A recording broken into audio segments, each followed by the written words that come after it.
Today I am reviewing excuse me, The Strange Ways of Providence in My Life by Christina Carmi. Opinions are mine and mine alone. I got this book for free through Thomason and the publisher. I just want to say that this book was very hard to read. It was, when I had gotten the application for the book, it was stated to me that this was a very hard read for a book.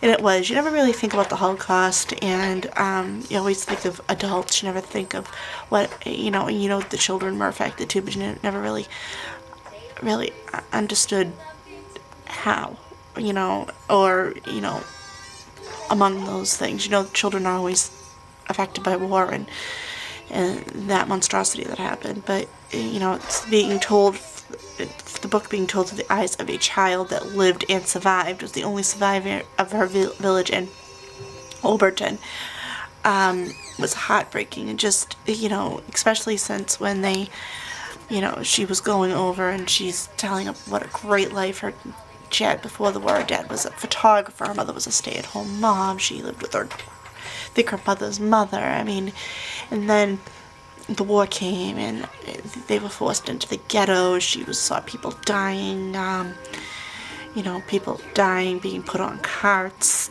being carted away. She, then getting words that her sisters were killed. One was buried alive, one was shot in the head. And then just to escape from the ghetto and to go from safe house to safe house to safe house, only for her parents for them to get caught, and the police officer let her walk away. And I guess further on it said he had every intention of coming back to get her, but she ran and she ended up hiding in a barn for 6 months in winter. At 10 years old, that's how old my daughter is. I couldn't even fathom. It's just, as a mother, I'm horrified. I was horrified being out. I had nightmares, with my daughter being in this situation.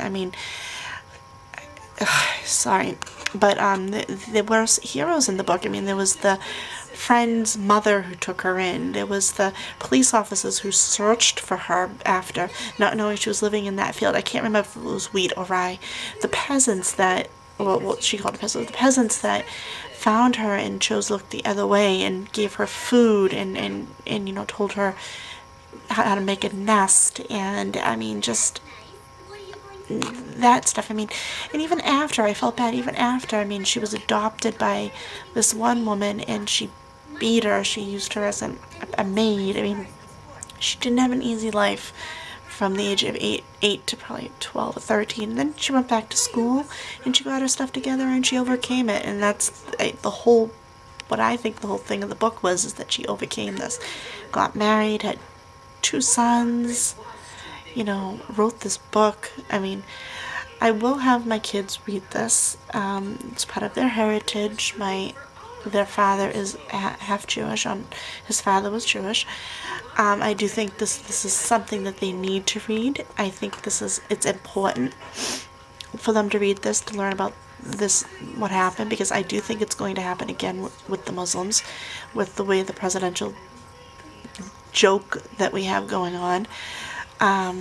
For the person who's running, and if I'm not mentioning names, but you know who I'm talking about. And I just think that I want them to do something, not stand by, but put their head in the sand and say, oh, well, this could have been done. No. If you see an injustice, you step up, you say something. I want my kids to know that it's right to do that, and not look back and say, oh, that was horrible, if I known I could have stopped it. No, you can stop it before it starts. Sorry. But, I'm sorry, I went off on a tangent, but I will read the book. Again, I will, like I said, have my children read the book when they're emotionally ready. I wasn't emotionally ready for it. And that's it. Well, thanks for watching.